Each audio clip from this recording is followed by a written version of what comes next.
Come, let us explore this Dusk's meditation class and group practice that we too could meditate like a Jedi.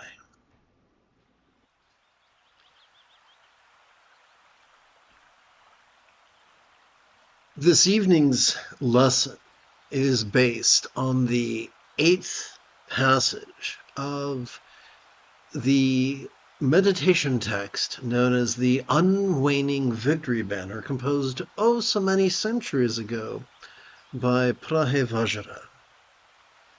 Together let us relaxingly recite. This unsurpassed and secret true nature cannot be learned by hearing about it. Likewise, the faculty of speech cannot express it. So let's see if this refers to the previous verse. As the true nature is beyond manifestation, it is to be contemplated by letting it be. If one actively searches for it in different places, it will never be found. And now tonight's passage, which is a restatement. This unsurpassed and secret true nature cannot be learned by hearing about it. Likewise, the faculty of speech cannot express it. To elucidate on this, or elaborate on this, I'm going to take us to a visual aid.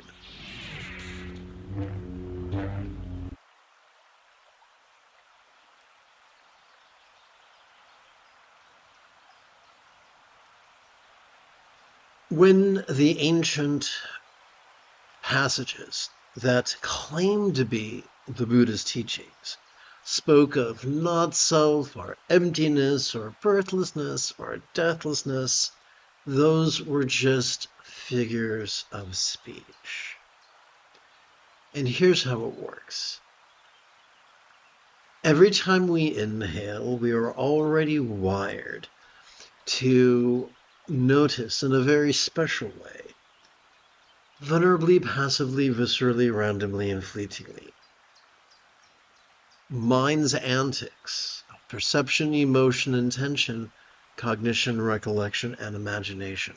All manner of things, from the external to the internal, from the physical to the mental, from the pleasurable to the painful, from the interesting to the boring, from the glorious to the grotesque. Every time we exhale, thanks to our parasympathetic nervous system, we're wired for both physical relaxation as well as mental release to such a degree that which we noticed during our previous inhalation could fleetingly feel less stressful, less permanent, and less defining. Figuratively, as we relax into our exhalation, whatever we noticed during our previous inhalation could feel as if it was as non-graspable as a vast empty void, like the illusion, the infinite azure sky on a bright and beautiful cloudless morn, which although could feel tantalizing to the eye, which could look tantalizing to the eye, feels non-graspable to the hand.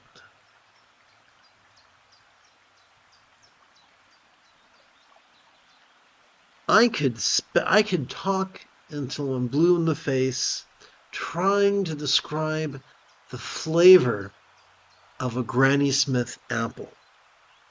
And although you might remember the flavor, it cannot be described.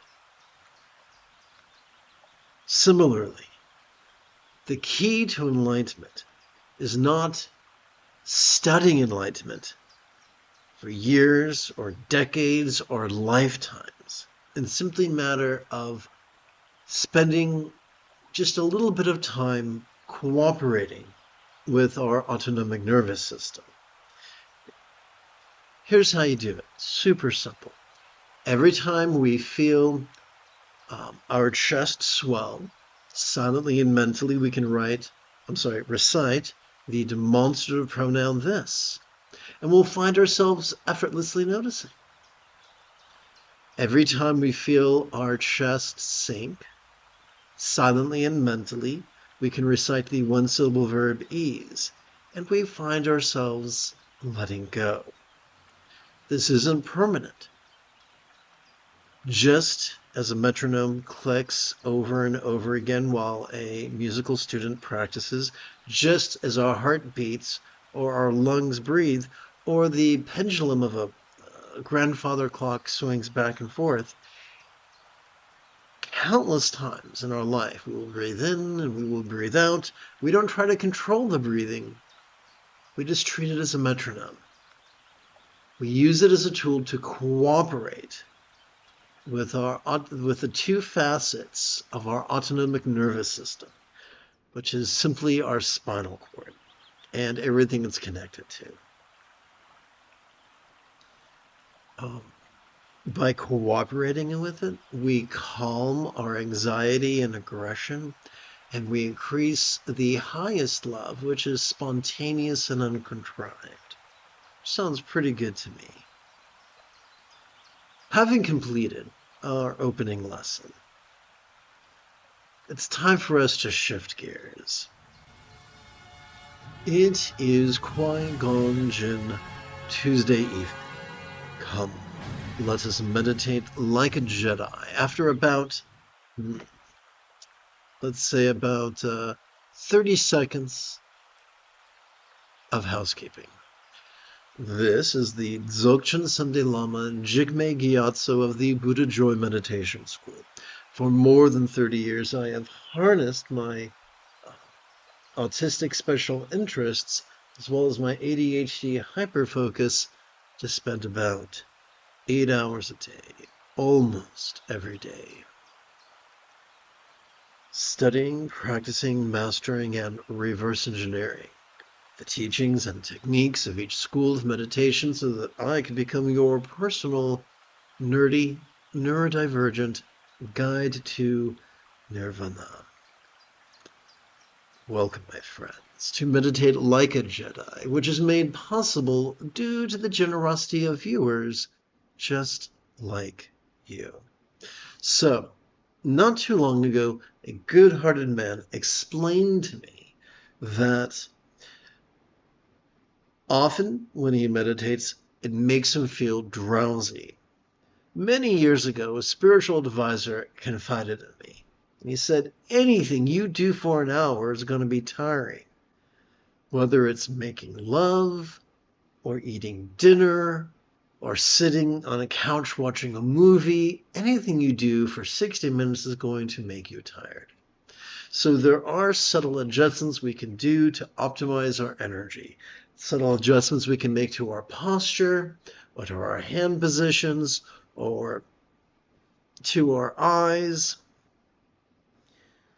But ultimately, everything we do, actively or passively, extracts a price in time and energy. So, we want to sit actively. We want to find a comfortable way to sit. I sit in the quarter lotus position as described in the meditation manual that's available for free download, known as Easy Enlightenment.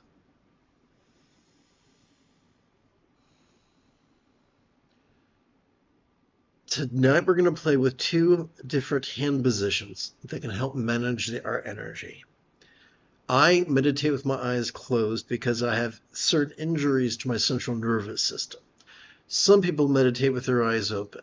They do so with a soft gaze, either gazing at the horizon, perhaps at the sky.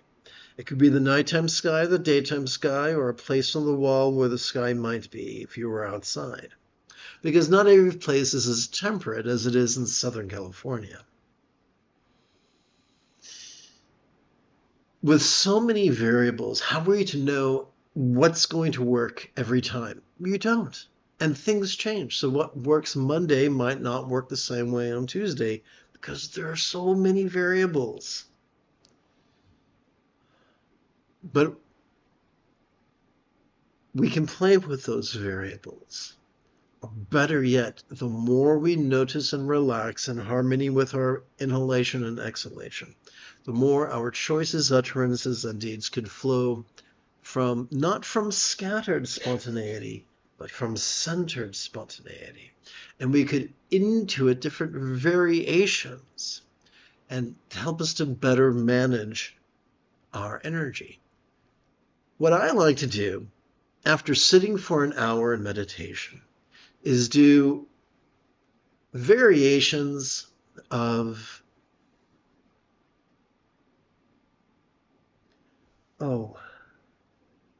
there's a certain phrase I use. Something step back squat thrusts. Oh, geriatric step back squat thrusts. And it can get my energy moving. And that's very typical. Wherever Buddhism is practiced, people do different types of bowing. Sometimes they do it superstitiously, and sometimes they do it pragmatically, just because it's nice to do something physical after doing something purely mental. For instance, when most of us, on the rare event that we wake up in bed without an alarm, maybe it's over the weekend,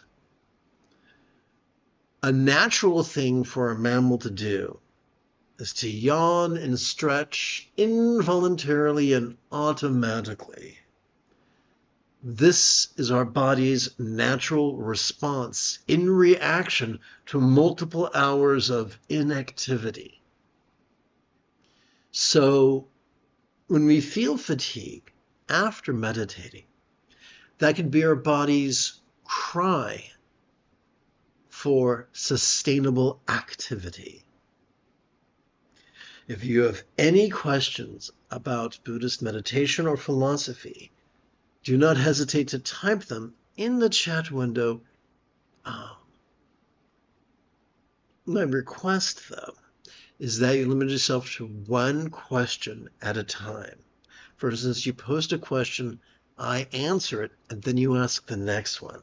Some people get all excited, and while I'm answering the first question, they're typing out the next 7 questions. And they're not listening.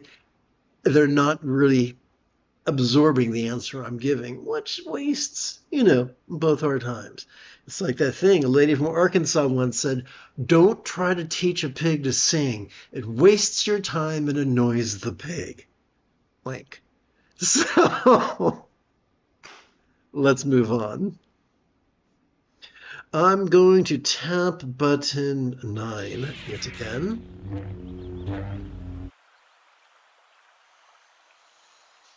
For the remainder of this evening's live stream, we're going to play with this practice text, which also is available for free download. So at this point, we already know how to silently and mentally recite this and ease. So I mentioned during class that we're going to focus on the lungs, not focus, but we're going to use a strategy that causes our energy to effortlessly coalesce in our chest, which can be stimulating. About halfway through, we're going to switch to a strategy that instead of being chest-oriented, it's nostril-oriented, and it is somewhat sedating. Like that song by the Ramones, 24 hours a day, I want to be sedated. So we can play with different things, and we can play with chest breathing or nostril breathing to help us dance with our energetic needs. The easiest way to breathe from our nostril is to rest the great knuckle at the base of our right index finger upon the tip of our left index finger. And the easiest way to effortlessly breathe from the chest is to rest the great knuckle at the base of our right middle finger upon the tip of our left middle finger, palms up in our lap. That's what we're going to do right now.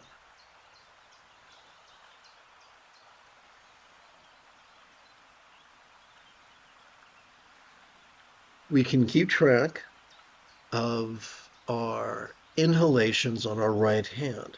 1, 2, 3 inhalations, 4, 5, 6 inhalations, 7, 8, 9, 10, 11, 12 inhalations.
Having completed our first bonus set of 12 inhalations, I would like to now ask the musical question, how will we keep track of 13 additional sets of 12 inhalations each? Simple.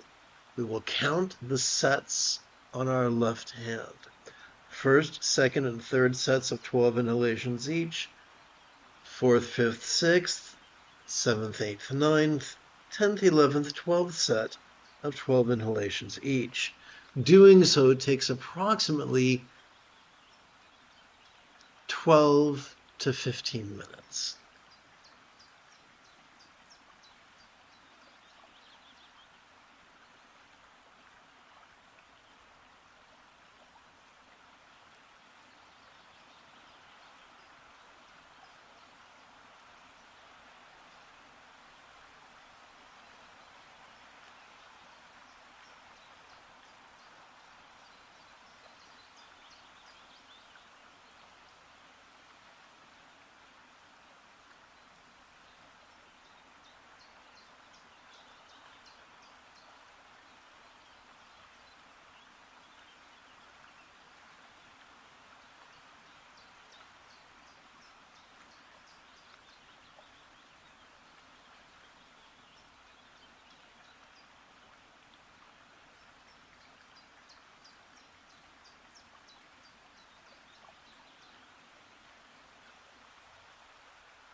Julian, my friend, you are utterly welcome.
As we sit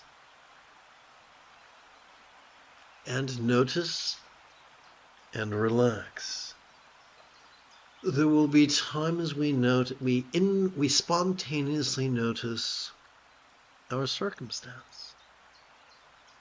There will be times we spontaneously notice our dread of loss. There will be other times we spontaneously notice our desire for gain. We do not have to repress those or indulge those. By simply noticing them and relaxing into them spontaneously, we automatically and effortlessly receive both the protection as well as manifesting that we desire. The same holds true for our dread of pain and our desire for bliss, our dread of scorn and our desire for praise, as well as our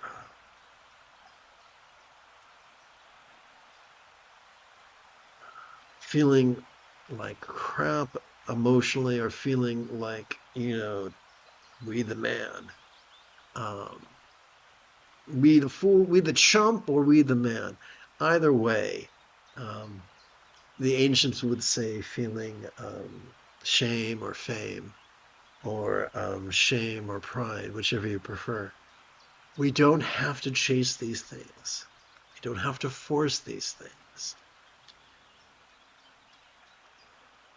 By exercising the courage to notice vulnerably, passively, viscerally, randomly, and fleetingly, and then relaxing and releasing, life takes care of itself in the most wonderful way.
Rightists who are very elitist will scold us for having ambition, and they will coerce us to lie to ourselves about whatever ambition we might have. It takes far more courage to be honest with ourselves, to be honest with our pride and our fear, our industriousness and our laziness, and all points in between. To notice and relax.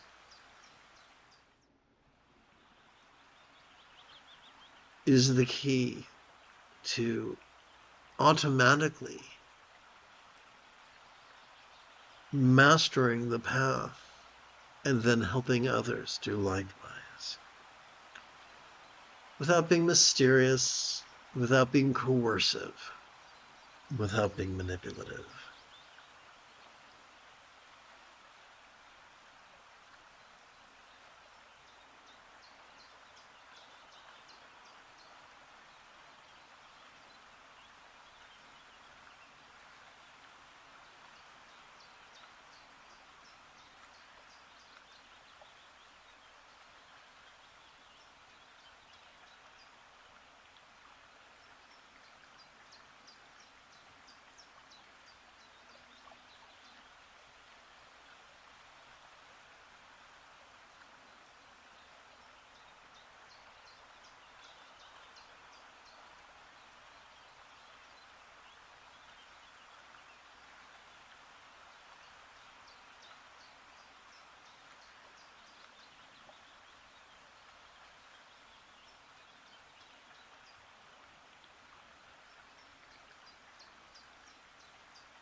So, Julian asked a very good question.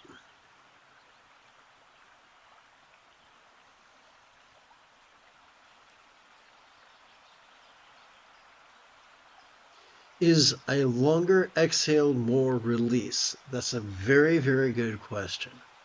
And the answer is, it don't matter. If we try to prolong our exhalation, we will be indulging our controlling tendencies as opposed to our tendencies to let go. We could also muck about with our blood pressure and cause undue strain to our blood vessels, and we don't want to do that, especially to the ones in our brain. So, quick like a bunny, I wish to return to button 9 and subject you to a visual aid that you have seen many times. Sturgeon's law reminds us that 90% of everything sucks. So 90% of meditators and 90% of meditation teachers are going to be rigid, fearful, superstitious, controlling, elitist, cryptic, competitive, and cruel. They're going to tell you to, yes, force yourself to inhale this ratio and exhale to this ratio and force yourself to do this and force yourself to do that. That's why those of us who are laid back might say, just play with this finger position and let everything else take its course. Now you could say, why play with any finger position?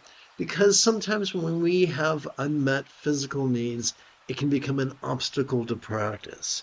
Like if we fall asleep within 15 seconds of sitting on the cushion, that could be an obstacle. So we compromise with something called expedient means, like playing with a finger position or playing with our posture, just so that we have a chance to sit and notice and relax. But ideally, we want to practice in as flexible, loving, rational, laid-back, egalitarian, lucid, cooperative, and kind manner as is possible. And now we're going to shift gears. Let's rest the great knuckle at the base of our right index finger upon the tip of our left index finger, palms up in our lap.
If you wish to count our third collection of 12 sets of 12 inhalations, we can slide our hands so that instead of the great knuckle at the base of our right index finger resting upon the tip of our left index finger, instead it can be the second knuckle halfway up or a third of the way up our finger, our right index finger, resting upon the tip of our left index finger.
You have taken your first step into a much larger world. If you feel that I have earned it, you could give this live stream a thumbs up. You could even help support this channel. In approximately 11 hours, I would very much like to return to lead tomorrow's dawn meditation class and group practice. And if you are as geeky as me, may the Force be with you always.